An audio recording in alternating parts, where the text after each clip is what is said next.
Hello my dear students, ಹೇಗಿದ್ದೀರಾ ಎಲ್ಲರೂ? Welcome to Pallavi tutorials. ಮಕ್ಕಳೇ, ಈ ಒಂದು ವಿಡಿಯೋದಲ್ಲಿ ದ್ವಿತೀಯ PUC ಜಿಯೋಗ್ರಫಿ ಭೂಗೋಳಶಾಸ್ತ್ರಕ್ಕೆ ಸಂಬಂಧಪಟ್ಟ ಹಾಗೆ 2 ಅಂಕದ ಬಹುಮುಖ್ಯ ಪ್ರಶ್ನೆಗಳು ಯಾವುದು, ಅದಕ್ಕೆ ಉತ್ತರಗಳೇನು ಅನ್ನೋದನ್ನು ಹೇಳ್ತಾ ಇದ್ದೀನಿ. ಸೊ ಎಲ್ಲ ವಿಷಯದ ಹಾಗೆ ಭೂಗೋಳಶಾಸ್ತ್ರಕ್ಕೂ ಕೂಡ 3 ಮಾದರಿ ಪ್ರಶ್ನೆ ಪತ್ರಿಕೆಗಳನ್ನು ಕರ್ನಾಟಕ ಶಾಲಾ ಪರೀಕ್ಷಾ ಮೌಲ್ಯ ನಿರ್ಣಯ ಮಂಡಳಿಯಿಂದ ಬಿಡುಗಡೆ ಮಾಡಿದ್ದಾರೆ. ಸೊ ಈ 3 ಮಾದರಿ ಪ್ರಶ್ನೆ ಪತ್ರಿಕೆಯಲ್ಲಿ ಭಾಗ B ಯಲ್ಲಿ ಕೇಳಿರುವಂತಹ 2 ಅಂಕದ ಪ್ರಶ್ನೆಗಳೇನಿದೆ ಅದಕ್ಕೆ ಉತ್ತರಗಳಿಗೆ ನೀವು ರೆಡಿ ಆಗಬೇಕು.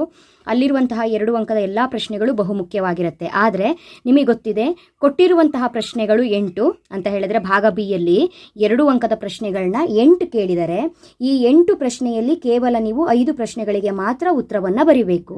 ಹಾಗಾದರೆ ನೀವು ಯಾವ ಅಧ್ಯಾಯವನ್ನು 5 ಸೆಲೆಕ್ಟ್ ಮಾಡ್ಕೊಳ್ತೀರಿ ಅಂತ ಯೋಚನೆ ಮಾಡಿ ಆ ಅಧ್ಯಾಯದಲ್ಲಿ ಬರುವಂತಹ ಎಲ್ಲ 2 ಅಂಕದ ಪ್ರಶ್ನೆ ಹಾಗೂ ಉತ್ತರಗಳಿಗೆ ರೆಡಿಯಾಗಿ ಉಳಿದಿರುವಂತಹ 3 ಪ್ರಶ್ನೆ, ನೀವಿಲ್ಲಿವಾಗ 8 ಪ್ರಶ್ನೆಗಳಿದೆ ಅಂತ ಹೇಳಿದ್ರೆ 8 ಅಧ್ಯಾಯದಿಂದ ಒಂದೊಂದು ಪ್ರಶ್ನೆ ಬಂದಿದೆ ಅಲ್ವಾ? ಇಲ್ಲಿ 5 ಅಧ್ಯಾಯವನ್ನು ಸೆಲೆಕ್ಟ್ ಮಾಡ್ಕೊಳ್ಳಿ, ನಿಮಗೆ ಈಸಿ ಆಗೋದು. ನಾನಿವಾಗ ಹೇಳ್ತೀನಿ ನಿಮಗೆ ಯಾವ ಅಧ್ಯಾಯ 5 ಈಸಿ ಆಗುತ್ತೆ 5 ಅಧ್ಯಾಯವನ್ನು ಸೆಲೆಕ್ಟ್ ಮಾಡ್ಕೊಳ್ಳಿ. ಅದರಲ್ಲಿ ಬರುವಂತಹ ಎಲ್ಲ 2 ಪ್ರಶ್ನೆಗೆ ರೆಡಿಯಾಗಿ ನಿಮಗೆ ಗ್ಯಾರಂಟಿ 10 ಮಾರ್ಕ್ಸ್ ಸಿಗುತ್ತೆ. ಯಾಕೆ ಅಂತ ಹೇಳಿದ್ರೆ ನೀವು ಕೇವಲ 5 ಪಾಠದ 5 ಪ್ರಶ್ನೆಗಳೇನು ಬಂದಿದೆ ಅಲ್ಲಿ ಎಲ್ಲ ಪ್ರಶ್ನೆಗಳನ್ನ ಓದೋದ್ರ ಜೊತೆಗೆ ಇಲ್ಲಿ 3 ಪ್ರಶ್ನೆ ಉಳಿಯುತ್ತೆ. ಅವಾಗ ಯಾವುದು ಮಾದರಿ ಪ್ರಶ್ನೆ ಪತ್ರಿಕೆ 1ರಲ್ಲಿ 2ರಲ್ಲೂ ಕೂಡ 3 ಪ್ರಶ್ನೆ ಉಳಿಯುತ್ತೆ, 3ರಲ್ಲೂ 3 ಪ್ರಶ್ನೆ ಉಳಿಯುತ್ತೆ. ಅಲ್ಲಿಗೆ ಎಕ್ಸ್ಟ್ರಾ 9 ಪ್ರಶ್ನೆಗಳು ಉಳಿತಲ್ಲ, ಆ 9 ಪ್ರಶ್ನೆಗಳನ್ನ ಕೂಡ ನೀವು ನೋಡ್ಕೊಂಡಿರಬೇಕು. ಆ ಪಾಠದಲ್ಲಿ ಇಲ್ಲಿರುವ ಪ್ರಶ್ನೆಗಳನ್ನ ನೋಡ್ಕೊಂಡ್ರೆ ಸಾಕು, ಎಕ್ಸ್ಟ್ರಾ ಪ್ರಶ್ನೆಗಳನ್ನ ನೋಡ್ಕೊಳ್ಳೋ ಅವಶ್ಯಕತೆ ಇಲ್ಲ. ಬಟ್ ಸೆಲೆಕ್ಟ್ ಮಾಡುವಂತಹ 5 ಅಧ್ಯಾಯಗಳಲ್ಲಿ ಯಾವ ಪ್ರಶ್ನೆಯನ್ನು ಕೂಡ ಬಿಡಬಾರ್ದು. ಸೊ ಈ ವಿಡಿಯೋದಲ್ಲಿ ಭೂಗೋಳಶಾಸ್ತ್ರಕ್ಕೆ ಸಂಬಂಧಪಟ್ಟ ಹಾಗೆ 2 ಅಂಕದ ಬಹುಮುಖ್ಯ ಗ್ಯಾರಂಟಿ ಎಕ್ಸಾಮಿಗೆ ಬರುವಂತಹ ಎಲ್ಲ ಪ್ರಶ್ನೆಗಳನ್ನು ನಾನು ಹೇಳ್ತಾ ಇದ್ದೀನಿ, ಉತ್ತರ ಸಹಿತ ಹೇಳ್ತಾ ಇದ್ದೀನಿ. ವಿಡಿಯೋನ ಎಂಡ್ವರೆಗೂ ವಾಚ್ ಮಾಡಿ. ಯಾರ್ಯಾರು ಚಾನಲ್ಗೆ ಸಬ್ಸ್ಕ್ರೈಬ್ ಆಗಿಲ್ಲ ಇವಾಗಲೇ ಸಬ್ಸ್ಕ್ರೈಬ್ ಹಾಕ್ಕೊಂಡು ಆಲ್ ಬಟನ್ನ ಕ್ಲಿಕ್ ಮಾಡ್ಕೊಳ್ಳಿ. ನಿಮ್ಮ ಜಿಯೋಗ್ರಫಿ ರಿಲೇಟೆಡ್ ಭೂಗೋಳಶಾಸ್ತ್ರಕ್ಕೆ ಸಂಬಂಧಪಟ್ಟ ಹಾಗೆ ಪರೀಕ್ಷೆಗೆ ಬರುವಂತಹ ಎಲ್ಲ ಬಹುಮುಖ್ಯ ಮಾಹಿತಿಯ ವಿಡಿಯೋಸ್ಗಳ ನೋಟಿಫಿಕೇಷನು ನಿಮ್ಮ ಮೊಬೈಲಿಗೆ ಬರುತ್ತೆ. ಓಕೆನಾ? ನಾನಿಲ್ಲಿ ಕ್ಯಾಲ್ಕುಲೇಟ್ ಮಾಡಿ ಇಟ್ಟಿದ್ದೀನಿ 2 ಅಂಕದ ಪ್ರಶ್ನೆಗಳು ಯಾವ ಅಧ್ಯಾಯದಲ್ಲಿ ನಿಮ್ಮ 3 ಮಾದರಿ ಪ್ರಶ್ನೆ ಪತ್ರಿಕೆಯಿಂದ ತೆಗೆದಿದ್ದಾರೆ ಅಂತ ಹೇಳ್ಕೊಂಡು ಟೋಟಲ್ ಆಗಿ 8 ಪ್ರಶ್ನೆಗಳನ್ನ ತೆಗೆದಿದ್ದಾರೆ. ಅದರಲ್ಲಿ ಅಧ್ಯಾಯ 1ಅನ್ನ 2 ಬಾರಿ ಪ್ರಶ್ನೆಯನ್ನು ಕೊಟ್ಟಿದ್ದಾರೆ. ಅಂದರೆ ಇರುವಂತಹ 3 ಪ್ರಶ್ನೆ ಪತ್ರಿಕೆಯಲ್ಲಿ 2 ಪ್ರಶ್ನೆ ಪತ್ರಿಕೆಯಲ್ಲಿ ಅಧ್ಯಾಯ 1ರ ಪ್ರಶ್ನೆ ಇದೆ. ನೆಕ್ಸ್ಟ್ ಇರುವಂತಹ 3 ಮಾದರಿ ಪ್ರಶ್ನೆ ಪತ್ರಿಕೆಯಲ್ಲೂ 2ನೇ ಪಾಠದ ಪ್ರಶ್ನೆಗಳು ಇದೆ. ನೆಕ್ಸ್ಟು 3 ಅಂಕದ ಪ್ರಶ್ನೆಗಳು 4 ಬಾರಿ ಬಂದಿದೆ. ಅಂದರೆ ಇರೋದೇ 3 ಪ್ರಶ್ನೆ ಪತ್ರಿಕೆ 4 ಬಾರಿ ಹೇಗೆ ಬಂದಿದೆ ಅಂತ ಹೇಳಿದ್ರೆ ಪ್ರಶ್ನೆ ಪತ್ರಿಕೆ ಮಾದರಿ ಪ್ರಶ್ನೆ ಪತ್ರಿಕೆ ಯಾವುದರಲ್ಲಿ 3ರಲ್ಲಿ ಅಂದರೆ 3ನೇ ಪಾಠದ 2 ಪ್ರಶ್ನೆಗಳು ಬಂದಿರೋದ್ರಿಂದ 4 ಪ್ರಶ್ನೆಗಳು ಆಗಿದೆ.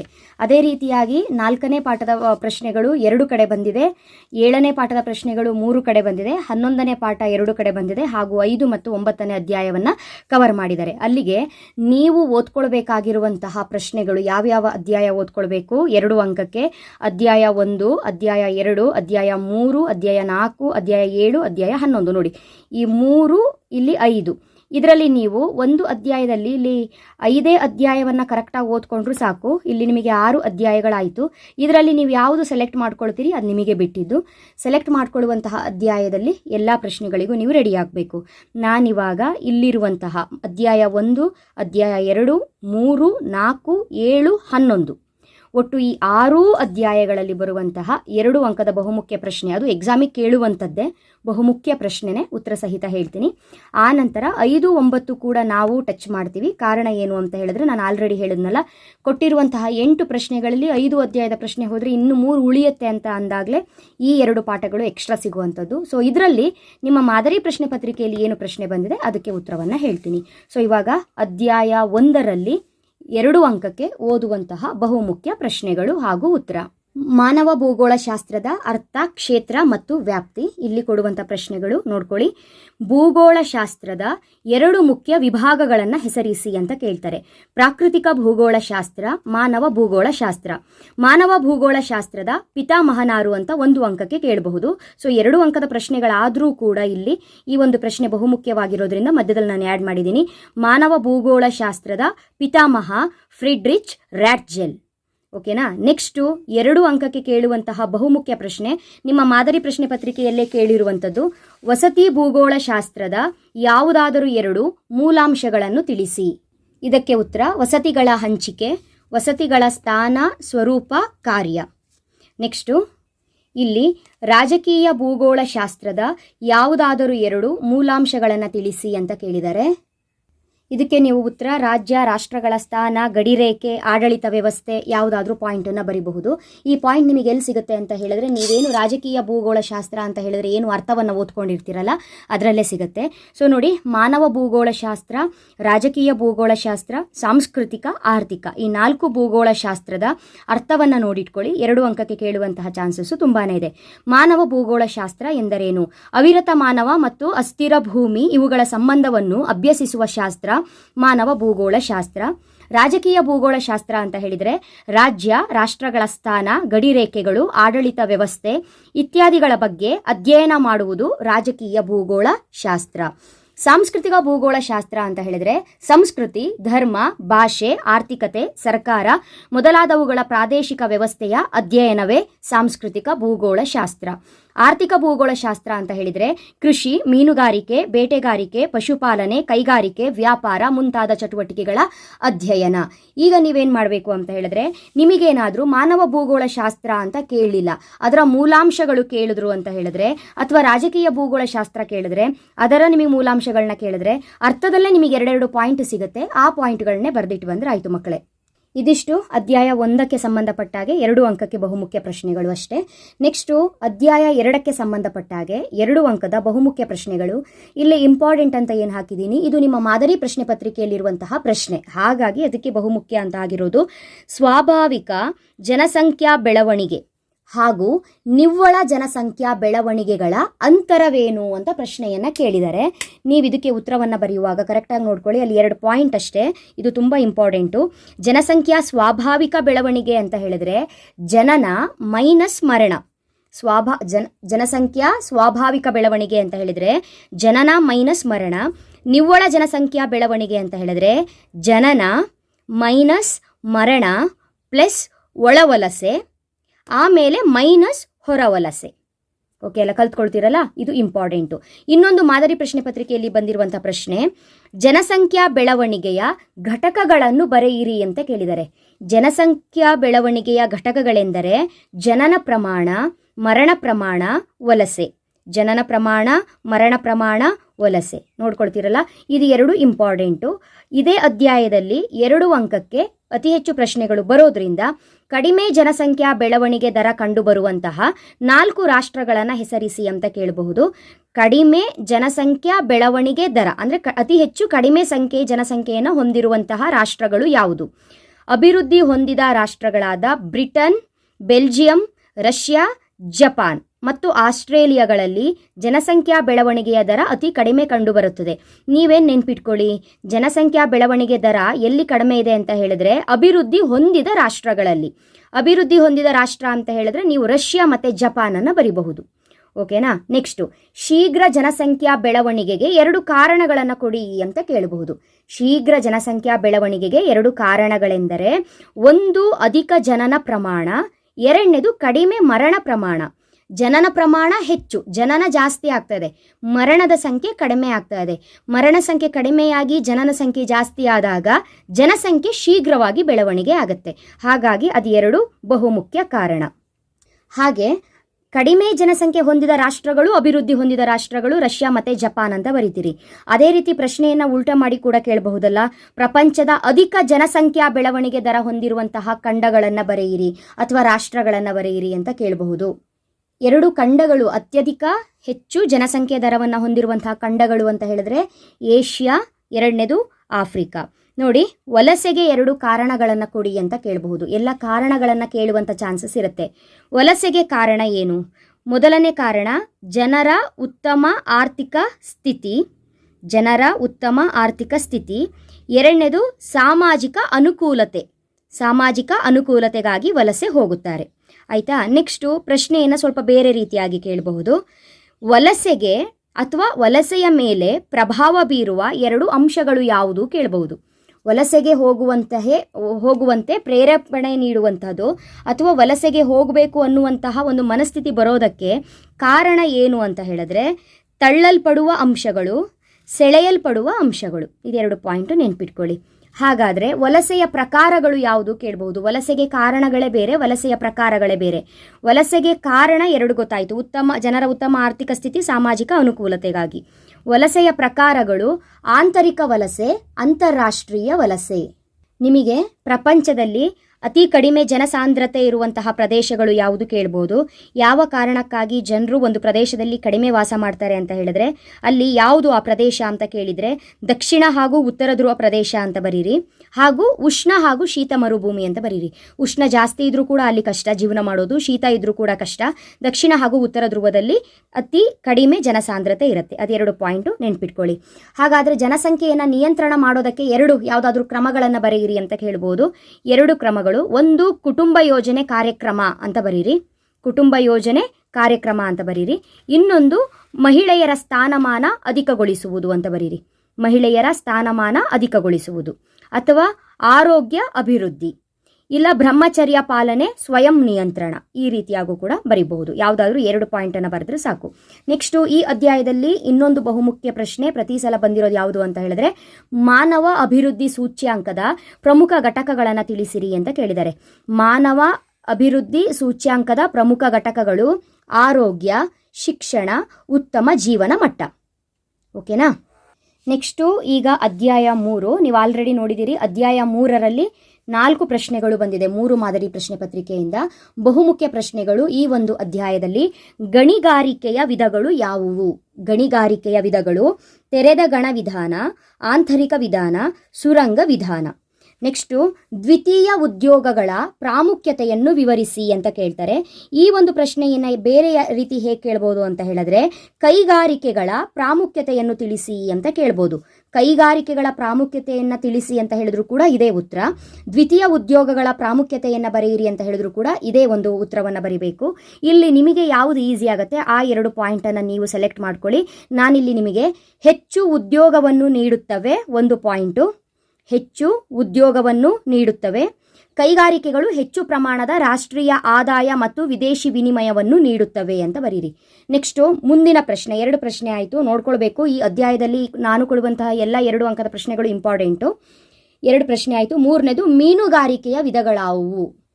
ಮೊದಲನೇದು ಸಿಹಿ ನೀರಿನ ಮೀನುಗಾರಿಕೆ, ತೀರ ಪ್ರದೇಶದ ಮೀನುಗಾರಿಕೆ, ತೆರೆದ ಸಮುದ್ರದ ಮೀನುಗಾರಿಕೆ. ನೋಡಿ, ಈ ಅಧ್ಯಾಯದಲ್ಲಿ ಕೇವಲ 5 ಪ್ರಶ್ನೆ ಇರುವಂಥದ್ದು, 2 ಅಂಕಕ್ಕೆ ಕೇಳುವಂಥದ್ದು. 5 ಪ್ರಶ್ನೆಗಳನ್ನ ಕರೆಕ್ಟಾಗಿ ನೋಡ್ಕೊಳ್ಳಿ.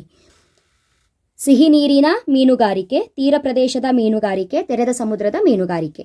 ನೆಕ್ಸ್ಟು ಬಹುಮುಖ್ಯ ಪ್ರಶ್ನೆ, ಮರ ಕಡಿಯುವ ಉದ್ಯಮವು ಸಮಶೀತೋಷ್ಣ ವಲಯದಲ್ಲಿ, ಮರ ಕಡಿಯುವ ಉದ್ಯಮವು ಸಮಶೀತೋಷ್ಣ ವಲಯದಲ್ಲಿ ಏಕೆ ಹೆಚ್ಚು ಅಭಿವೃದ್ಧಿಯಾಗಿದೆ ಅಂತ ಪ್ರಶ್ನೆಯನ್ನು ಕೇಳ್ತಾರೆ. 2 ಪಾಯಿಂಟನ್ನು ಬರಿಬೇಕು. ಕೇಳಿದ್ದಾರೆ, ಇದನ್ನು ನಿಮ್ಮ ಮಾದರಿ ಪ್ರಶ್ನೆ ಪತ್ರಿಕೆಯಲ್ಲೂ ಕೂಡ ಕೇಳಿದ್ದಾರೆ. ವಿಸ್ತಾರವಾದ ಪ್ರದೇಶಗಳಲ್ಲಿ ಒಂದೇ ಜಾತಿಯ ಮರಗಳು ಬೆಳೆಯುವುದು, ಆಧುನಿಕ ತಂತ್ರಜ್ಞಾನವು ಮರಗಳನ್ನು ಸುಲಭವಾಗಿ ಕಡಿಯಲು ನೆರವಾಗಿದೆ, ಉತ್ತಮವಾದ ಸಾರಿಗೆ ಸೌಲಭ್ಯಗಳು ಅಭಿವೃದ್ಧಿ ಹೊಂದಿವೆ, ಅರಣ್ಯ ಉತ್ಪನ್ನಗಳಿಗೆ ಸಮೀಪದಲ್ಲಿಯೇ ಕೈಗಾರಿಕೆಗಳಿದ್ದು ಇವುಗಳಿಂದ ವಿವಿಧ ಉತ್ಪನ್ನಗಳನ್ನು ತಯಾರಿಸಲು ಹಾಗೂ ರಫ್ತು ಮಾಡಲು ಸಹಾಯಕವಾಗಿವೆ. ನೀವು ಯಾವುದಾದ್ರೂ 2 ಪಾಯಿಂಟನ್ನು ಸೆಲೆಕ್ಟ್ ಮಾಡ್ಕೊಳ್ಳಿ. ಆಯಿತಾ? ನೆಕ್ಸ್ಟು ಆಹಾರ ಸಂಗ್ರಹಣೆಯ ಬಗ್ಗೆ ಕುರಿತು ಸಂಕ್ಷಿಪ್ತವಾಗಿ ವಿವರಿಸಿ ಅಂತ ಕೇಳ್ಬೋದು. ಇರುವಂಥದ್ದೇ 5 ಪ್ರಶ್ನೆ ಆಗಿರೋದ್ರಿಂದ ಇದನ್ನೊಂದು ಬಿಡೋದು ಬೇಡ, ಕರೆಕ್ಟಾಗಿ ನೋಡ್ಕೊಳ್ಳಿ. ಹಾಗಾದರೆ ಆಹಾರ ಸಂಗ್ರಹಣೆಯ ವೃತ್ತಿ ಅಂತ ಹೇಳಿದ್ರೆ ಏನು? ಪ್ರಕೃತಿಯಿಂದ ಮೂಲ ಅವಶ್ಯಕತೆಗಳಾದ ಆಹಾರ, ಉಡುಪು, ವಸತಿ ಮೊದಲಾದವುಗಳಿಗಾಗಿ ವಸ್ತುಗಳನ್ನು ಸಂಗ್ರಹಿಸುವುದು. ಅದನ್ನು ನಾವು ಏನಂತ ಕರಿತೀವಿ? ಆಹಾರ ಸಂಗ್ರಹಣೆ ಎಂದು ಕರೆಯುತ್ತೇವೆ. ಇದು ಮನುಷ್ಯನ ಅತ್ಯಂತ ಪುರಾತನವಾದ ಆರ್ಥಿಕ ವೃತ್ತಿಯಾಗಿದೆ. ಇಂದಿಗೂ ಪ್ರಪಂಚದ ಕೆಲವು ಬುಡಕಟ್ಟು ಜನರು ತಮ್ಮ ದೈನಂದಿನ ಆಹಾರಕ್ಕಾಗಿ ಅರಣ್ಯ ಅಥವಾ ಪ್ರಕೃತಿಯಿಂದ ಹಣ್ಣು, ಗೆಡ್ಡೆ, ಗೆಣಸು, ಕಾಯಿ, ಎಲೆ, ಉಡುಪಿಗಾಗಿ ತೊಗಟೆ, ಎಲೆ ಹಾಗೂ ಹುಲ್ಲು, ವಸತಿ ನಿರ್ಮಾಣಕ್ಕಾಗಿ ಮರದ ರೆಂಬೆ, ಬಿದಿರು, ಎಲೆ ಮೊದಲಾದವುಗಳನ್ನು ಕೊಳ್ಳುವರು ಅಂತ ಬರೀರಿ.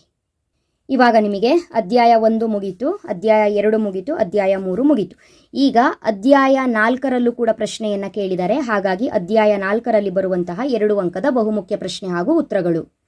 ಅಧ್ಯಾಯ 4 ಸಾರಿಗೆ ಮತ್ತು ಸಂಪರ್ಕ. Very important question. ನಿಮ್ಮ ಮಾದರಿ ಪ್ರಶ್ನೆ ಪತ್ರಿಕೆಯಲ್ಲೂ ಕೇಳಿದ್ದಾರೆ. ವಿವಿಧ ಸಾರಿಗೆಯ ವಿಧಗಳನ್ನು ತಿಳಿಸಿ. ವಿವಿಧ ಸಾರಿಗೆಯ ವಿಧಗಳು. ಒಂದ್ರ ಕೆಳಗೆ ಒಂದು ಬರ್ಕೊಂಡು ಹೋಗಿ. ಭೂ ಸಾರಿಗೆ, ಜಲ ಸಾರಿಗೆ, ವಾಯು ಸಾರಿಗೆ ಮತ್ತು ಕೊಳವೆ ಮಾರ್ಗಗಳು. ನೆಕ್ಸ್ಟು ಉತ್ತರ ಅಮೆರಿಕಾದಲ್ಲಿರುವ ಯಾವುದಾದರೂ 2 ರಾಷ್ಟ್ರೀಯ ಹೆದ್ದಾರಿಗಳನ್ನು ಹೆಸರಿಸಿ. ಟ್ರಾನ್ಸ್ ಕೆನಡಿಯನ್ ಹೆದ್ದಾರಿ, ಟ್ರಾನ್ಸ್ ಕೆನಡಿಯನ್ ಹೆದ್ದಾರಿ, ದಿ ಪ್ಯಾನ್ ಅಮೇರಿಕನ್ ಹೆದ್ದಾರಿ. 2 ಬರ್ಕೊಳ್ಳಿ ಸಾಕಾಗತ್ತೆ.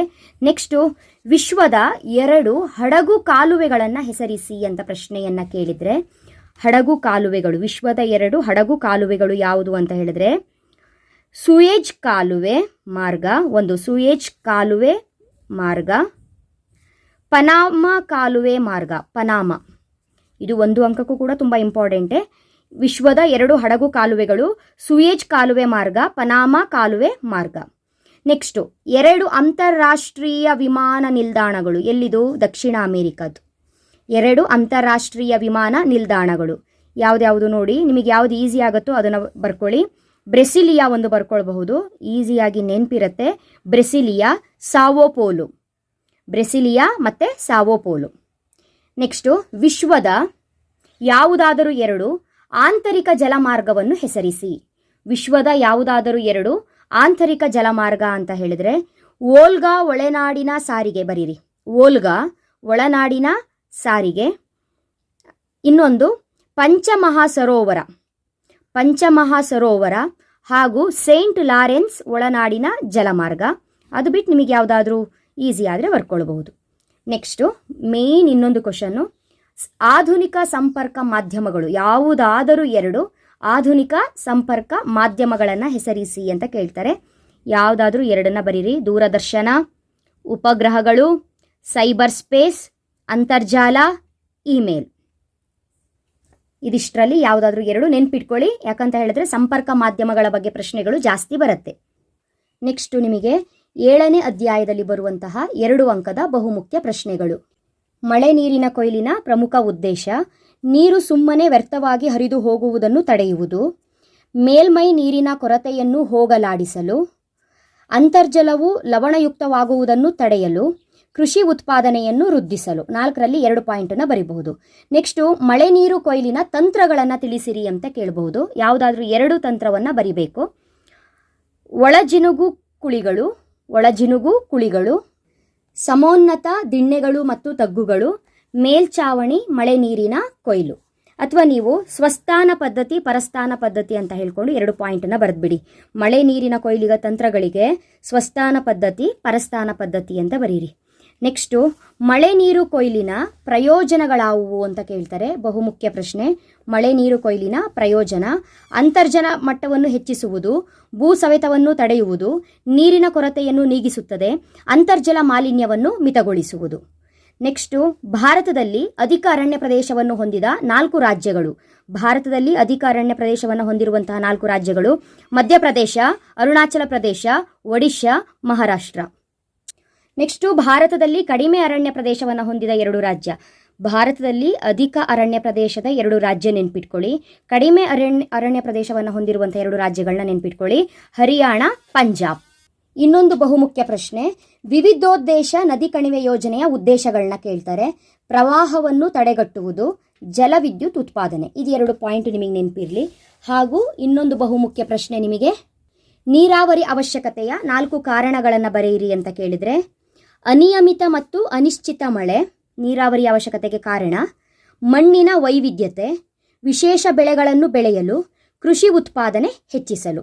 ನೀರಾವರಿಗೆ ಸಂಬಂಧ ನೋಡಿ, ಮಳೆ ನೀರಿನ ಕೊಯ್ಲಿಗೆ ಸಂಬಂಧಪಟ್ಟಾಗೆ ಒಂದು ಪ್ರಶ್ನೆ ಅಥವಾ ನೀರಾವರಿಗೆ ಸಂಬಂಧಪಟ್ಟಂತೆ ಒಂದು ಪ್ರಶ್ನೆ ಕರೆಕ್ಟಾಗಿ ನೋಡ್ಕೋಬೇಕು. ಇಲ್ಲ ವಿವಿಧೋದ್ದೇಶ ನದಿ ಕಣಿವೆ ಯೋಜನೆಗಳನ್ನ ಕೇಳಬಹುದು.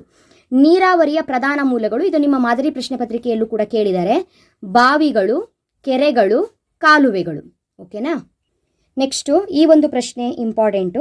ಹಿರಾಕುಡ್ ನದಿ ಕಣಿವೆ ಯೋಜನೆಯ ಪ್ರಮುಖ ಉದ್ದೇಶಗಳನ್ನು ತಿಳಿಸಿರಿ ಅಂತ 2 ಪಾಯಿಂಟನ್ನು ನೋಡ್ಕೊಳ್ಳಿ. ಪ್ರವಾಹ ನಿಯಂತ್ರಿಸುವುದು, ನೀರಾವರಿ ಸೌಲಭ್ಯವನ್ನು ಕಲ್ಪಿಸುವುದು, ಜಲವಿದ್ಯುತ್ ಉತ್ಪಾದನೆ ಮಾಡುವುದು, ನೌಕಾಯಾನ ಅರಣ್ಯೀಕರಣ ಮತ್ತು ಮನರಂಜನೆ. ಈ ಅಧ್ಯಾಯದಲ್ಲಿ ಇನ್ನೊಂದು ಬಹುಮುಖ್ಯ ಪ್ರಶ್ನೆ ಅಂತ ಹೇಳಿದ್ರೆ, ಜಲವಿಭಾಜಕ ನಿರ್ವಹಣೆ ಎಂದರೇನು ಕೇಳ್ತಾರೆ. ನೈಸರ್ಗಿಕ ಸಂಪನ್ಮೂಲಗಳಿಗೆ ಕನಿಷ್ಠ ಹಾನಿಯಾಗುವ ಹಾಗೂ ಗರಿಷ್ಠ ಉತ್ಪಾದನೆಗಾಗಿ ನೆಲ ಮತ್ತು ಜಲ ಸಂಪನ್ಮೂಲಗಳ ವಿವೇಚನಾಪೂರ್ಣ ಬಳಕೆಯನ್ನು ಜಲವಿಭಾಜಕ ನಿರ್ವಹಣೆ ಎನ್ನುವರು. ಹಾಗಾದರೆ ಜಲವಿಭಾಜಕ ನಿರ್ವಹಣೆಯ ಅವಶ್ಯಕತೆ ಏನು ಅಂತ 2 ಪಾಯಿಂಟ್ ಕೇಳ್ತಾರೆ. ಇತ್ತೀಚಿನ ವರ್ಷಗಳಲ್ಲಿ ಭಾರತದ ಜಲವಿಭಾಜಕಗಳು ಹಲವು ಕಾರಣಗಳಿಂದ ಹಾನಿಗೊಳಗಾಗುತ್ತಿವೆ. ನೀವು ಕಾರಣ ಮಾತ್ರ ಬರೆದ್ರೆ ಸಾಕು. ಜಲವಿಭಾಜಕ ನಿರ್ವಹಣೆಯ ಅವಶ್ಯಕತೆ ಏನು ಅಂತ: ಅವೈಜ್ಞಾನಿಕ ಭೂಬಳಕೆ, ಅತಿಯಾಗಿ ಮೇಯಿಸುವಿಕೆ, ಅರಣ್ಯನಾಶ, ಗಣಿಗಾರಿಕೆ, ವರ್ಗಾವಣೆ ಬೇಸಾಯ, ಮಣ್ಣಿನ ಸವೆತ. ಇದಿಷ್ಟರಲ್ಲಿ 2 ಪಾಯಿಂಟು ಕರೆಕ್ಟಾಗಿ ನೆನ್ಪಿಟ್ಕೊಳ್ಳಿ. ಜಲ ವಿಭಾಜಕ ನಿರ್ವಹಣೆ ಅಂತ ಹೇಳಿದ್ರೆ ಏನು ಅಂತ ಕೇಳ್ತಾರೆ, ಅಥವಾ ಜಲ ವಿಭಾಜಕ ನಿರ್ವಹಣೆಯ ಅವಶ್ಯಕತೆಗಳು ಏನು 2 ಪಾಯಿಂಟ್ ಬರೀರಿ ಅಂತ ಕೇಳ್ತಾರೆ. ಇಲ್ಲಿಗೆ ನಿಮಗೆ ಇಷ್ಟು ಅಧ್ಯಾಯಗಳಲ್ಲಿ ಬರುವಂಥ ಬಹುಮುಖ್ಯ ಪ್ರಶ್ನೆಗಳನ್ನ ಹೇಳಿದ್ದೀನಿ. ಇನ್ನು ನಂತರ ಹೇಳುವಂಥದ್ದು 11, 5, 9ರಲ್ಲಿ ನಿಮ್ಮ ಮಾದರಿ ಪ್ರಶ್ನೆ ಪತ್ರಿಕೆಯಲ್ಲಿ ಯಾವ ಪ್ರಶ್ನೆಗಳನ್ನ ಕೇಳಿದರೆ ಆ ಪ್ರಶ್ನೆಗೆ ಮಾತ್ರ ಉತ್ತರವನ್ನು ಹೇಳ್ತಾ ಹೋಗ್ತೀನಿ. ಅದಿಷ್ಟಕ್ಕೂ ಕೂಡ ರೆಡಿಯಾಗಿ.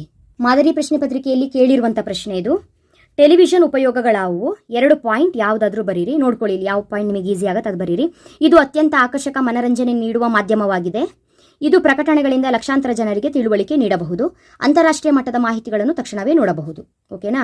ಇದೇ ರೀತಿಯಾಗಿ ರೇಡಿಯೋದ 2 ಪ್ರಯೋಜನ ಏನು, ಉಪಯೋಗ ಏನು ಅಂತ ಕೇಳಿದ್ರೆ, ರೇಡಿಯೋ ಪ್ರಸಾರ ವೆಚ್ಚ ಕಡಿಮೆ, ಇದು ವಿದ್ಯಾಭ್ಯಾಸದ ಮೌಲ್ಯವನ್ನು ಹೆಚ್ಚಿಸುತ್ತದೆ ಅಂತ ಬರೀರಿ. 2 ಪಾಯಿಂಟ್ ಬರೀರಿ. ರೇಡಿಯೋ ಮತ್ತು ಟೆಲಿವಿಷನ್. ಟೆಲಿವಿಷನ್ಗೆ ನಿಮಗೆ ದೂರದರ್ಶನದ ಪ್ರಮುಖ ಉಪಯೋಗ ಅಂತ ಕೇಳ್ತಾರೆ. ಮತ್ತೆ ಎಕ್ಸಾಮಲ್ಲಿ ಅದು ಕನ್ಫ್ಯೂಸ್ ಮಾಡ್ಕೋಬೇಡಿ, ಯಾಕಂದ್ರೆ ಗೊತ್ತಿರುತ್ತೆ ನಿಮಗೆ. ಟೆನ್ಷನಿಗೆ ದೂರದರ್ಶನ ಓದಿರ್ತೀನಿ, ಟೆಲಿವಿಷನ್ ಕೇಳಿಬಿಟ್ಟಿದ್ದಾರೆ, 2 ಒಂದೇ ಅನ್ನುವಂಥ ನೆನಪು ಆಗಲ್ಲ ಟೆನ್ಷನಿಗೆ ನಿಮಗೆ. ಆಗ ಕರೆಕ್ಟಾಗಿ ನೋಡ್ಕೊಳ್ಳಿ. ಟೆಲಿವಿಷನ್, ದೂರದರ್ಶನ 2 ಉಪಯೋಗ ಒಂದೇ. ಜಲ ಸಾರಿಗೆಗೆ 2 ವಿಧಗಳು ಯಾವುದು ಕೇಳ್ತಾರೆ. ಒಳನಾಡು ಜಲ ಸಾರಿಗೆ, ಸಮುದ್ರ ಸಾರಿಗೆ. ನೆಕ್ಸ್ಟು ನಿಮ್ಮ ಮಾದರಿ ಪ್ರಶ್ನೆ ಪತ್ರಿಕೆಯಲ್ಲಿ ಕೇಳಿರುವಂಥ ಇನ್ನೊಂದು ಬಹುಮುಖ್ಯ ಪ್ರಶ್ನೆ, ಭಾರತದ ಆಮದು ಮತ್ತು ರಫ್ತಿನ ವ್ಯತ್ಯಾಸವೇನು ಅಂತ ನಿಮ್ಮ ಮಾದರಿ ಪ್ರಶ್ನೆ ಪತ್ರಿಕೆಯಲ್ಲಿ ಕೇಳಿದ್ದಾರೆ. ಭಾರತವು ವಿವಿಧ ಬಗೆಯ ಸರಕು ಸೇವೆಗಳನ್ನು ತರಿಸಿಕೊಳ್ಳುತ್ತದೆ, ಇದನ್ನು ಆಮದು ಎನ್ನುವರು. ಹಾಗೂ ಭಾರತವು ಇತರ ದೇಶಗಳಿಗೆ ಇತರ ಸರಕನ್ನು ಮಾರಾಟ ಮಾಡುವ ಸರಕು ಮತ್ತು ಸೇವೆಗಳನ್ನು ರಫ್ತು ಎನ್ನುವರು. ಭಾರತವು ಬೇರೆ ದೇಶಗಳಿಂದ ಸರಕನ್ನು ತರಿಸ್ಕೊಂಡ್ರೆ ಅದು ಆಮದು, ಬೇರೆ ದೇಶಕ್ಕೆ ಭಾರತವು ಸರಕು ಸೇವೆಗಳನ್ನು ಮಾರಾಟ ಮಾಡಿದರೆ ಅದು ರಫ್ತು. ಓಕೆನಾ. ನೆಕ್ಸ್ಟು ಗ್ರಾಮೀಣ ವಸತಿಗಳ ಮುಖ್ಯ ಆಕಾರಗಳು ಯಾವುದು ಕೇಳ್ತಾರೆ. ನೀಳಾಕಾರದ ವಸತಿ, ಆಯತಾಕಾರದ ವಸತಿ, ವೃತ್ತಾಕಾರದ ವಸತಿ, ಜೋಡಿ ಹಳ್ಳಿಗಳ ವಸತಿ. ಯಾವುದಾದ್ರೂ 2 ಪಾಯಿಂಟನ್ನು ನೆನ್ಪಿಟ್ಕೊಳ್ಳಿ. ನೆಕ್ಸ್ಟು ಶೈಕ್ಷಣಿಕ ನಗರಗಳಿಗೆ 2 ಉದಾಹರಣೆ ಕೊಡಿ ಅಂತ ಕೇಳಿದರೆ ಯಾವ್ದಾವ್ದು ಬರೀತೀರಿ. Mysore, Oxford, Cambridge, Aligarh. ಯಾವುದಾದ್ರೂ 2 ಬರೀರಿ. ಖನಿಜದ 2 ಪ್ರಮುಖ ವಿಧಗಳು ಯಾವುದು ಕೇಳ್ತಾರೆ. ಲೋಹದ ಖನಿಜ, ಅಲೋಹದ ಖನಿಜ. ಖನಿಜದ 2 ವಿಧಗಳು ನೆನ್ಪಿಟ್ಕೊಳ್ಳಿ. ಲೋಹದ ಖನಿಜ, ಅಲೋಹದ ಖನಿಜ. ಕಲ್ಲಿದ್ದಲಿನ ವಿಧಗಳನ್ನು ತಿಳಿಸಿ ಅಂತ ಕೇಳ್ತಾರೆ. ಇದು ತುಂಬ ಇಂಪಾರ್ಟೆಂಟು, ತುಂಬ ಸಲ ರಿಪೀಟ್ ಆಗಿದೆ. ಕಲ್ಲಿದ್ದಲಿನ ವಿಧಗಳು: ಕಲ್ಲಿದ್ದಲು, ಆಂಥ್ರಸೈಟ್, ಬಿಟುಮಿನಸ್, ಲಿಗ್ಮೈಟ್, ಪೀಟ್. ಭಾರತದ 2 ಚಿನ್ನ ಉತ್ಪಾದಿಸುವ ಪ್ರದೇಶಗಳು ಯಾವುದು ಕೇಳಿದ್ರೆ ಯಾವುದಾದ್ರೂ 2 ಬರೀರಿ. ಅನಂತಪುರ ಜಿಲ್ಲೆಯ ರಾಮಗಿರಿ ಬರೀರಿ. ಆಂಧ್ರ ಪ್ರದೇಶ ಅನಂತಪುರ ಜಿಲ್ಲೆಯ ರಾಮಗಿರಿ. ರಾಯಚೂರಿನ ಹಟ್ಟಿ. ಇದು 2 ಪಾಯಿಂಟನ್ನು ಬರೀರಿ. ಭಾರತದ ಯಾವ ರಾಜ್ಯಗಳಲ್ಲಿ ಗೊಂಡ್ವಾನ ಕಲ್ಲಿದ್ದಲು ಪ್ರದೇಶಗಳಿವೆ ಅಂತ ಇದೆ. ಜಾರ್ಖಂಡ್, ಒಡಿಶಾ, ಪಶ್ಚಿಮ ಬಂಗಾಳ, ಛತ್ತೀಸ್ಗಢ. ಇದು ನೆನ್ಪಿಟ್ಕೊಳ್ಳಿ, ಇಂಪಾರ್ಟೆಂಟ್ ಅಂತ ಅನಿಸ್ತಾ ಇದೆ, ಅದಕ್ಕಾಗಿ ನಾನು ಹೇಳಿದ್ದೀನಿ ಎಕ್ಸ್ಟ್ರಾ. ನೆಕ್ಸ್ಟು ಪವನಶಕ್ತಿ ಫಾರ್ಮ್ಗಳನ್ನು ಸ್ಥಾಪಿಸಿರುವಂತಹ ರಾಜ್ಯಗಳು ಯಾವುದು ಕೇಳಿದ್ರೆ ತಮಿಳುನಾಡು, ಗುಜರಾತ್, ಮಹಾರಾಷ್ಟ್ರ, ಕರ್ನಾಟಕ, ರಾಜಸ್ಥಾನ, ಮಧ್ಯಪ್ರದೇಶ, ಆಂಧ್ರ ಪ್ರದೇಶ. ನಿಮಗೆ ಸುತ್ತಮುತ್ತ ಯಾವ ಒಂದು ರಾಜ್ಯಗಳು ನೆನಪು ಬರುತ್ತೆ, 2 ಪಾಯಿಂಟನ್ನು ಬರೀರಿ. ನೆನ್ಪಿಟ್ಕೊಳ್ಳಿ, ಪವನಶಕ್ತಿಗೆ ನಮ್ಮ ಸುತ್ತಮುತ್ತ ರಾಜ್ಯದ ಹೆಸರುಗಳನ್ನು ಬರೀಬೇಕು, ನಮ್ಮ ರಾಜ್ಯವನ್ನು ಸೇರಿ. ಈ ಪ್ರಶ್ನೆ ಹೋದ ವರ್ಷ ಕೇಳಿದ್ದಾರೆ. ಸೌರಶಕ್ತಿಯನ್ನು ಉಪಯೋಗಿಸುವ ವಿಧಾನಗಳು ಹೋದ ವರ್ಷ ಕೇಳಿದ್ದಾರೆ. 2 ವಿಧಾನ ಬರೀರಿ. ಸೌರ ಶಾಖೋತ್ಪನ್ನ ಶಕ್ತಿ, ಸೋಲಾರ್ ಫೋಟೋ ವೋಲ್ಟಾಯ್. ಇದಿಷ್ಟು ಕೂಡ ಭಾಗ ಬಿಯಲ್ಲಿ ಕೇಳಿರುವಂತಹ 2 ಅಂಕದ ಬಹುಮುಖ್ಯ ಪ್ರಶ್ನೆಗಳಿಗೆ ಉತ್ತರಗಳು. ಸೊ ಇದಿಷ್ಟು ಪ್ರಶ್ನೆಗಳು ನಿಮ್ಮ ವಾರ್ಷಿಕ ಪರೀಕ್ಷಾ ದೃಷ್ಟಿಯಿಂದ ಬಹುಮುಖ್ಯವಾಗಿರುತ್ತೆ. ಸೊ ಈ ವಿಡಿಯೋ ಇಷ್ಟ ಆದರೆ ನೀವು ಕೂಡ ನಿಮ್ಮ ಫ್ರೆಂಡ್ಸ್ಗಳಿಗೆ ಶೇರ್ ಮಾಡಿ, ಅವರು ಕೂಡ ವಾಚ್ ಮಾಡಲಿ. ಮುಂದಿನ ವಿಡಿಯೋದಲ್ಲಿ 10 ಅಂಕ ಹಾಗೂ 5 ಅಂಕದ ಬಹುಮುಖ್ಯ ಪ್ರಶ್ನೆಗಳ ಯಾವುದು, ಅದಕ್ಕೆ ಉತ್ತರಗಳೇನು ಅನ್ನೋದನ್ನು ಅಪ್ಲೋಡ್ ಮಾಡ್ತೀನಿ. ಅಲ್ಲಿವರೆಗೂ ಚೆನ್ನಾಗಿ ಓದ್ಕೊಳ್ಳಿ ಮಕ್ಕಳೇ. ಒಳ್ಳೆಯದಾಗಲಿ. Thank you. All the best.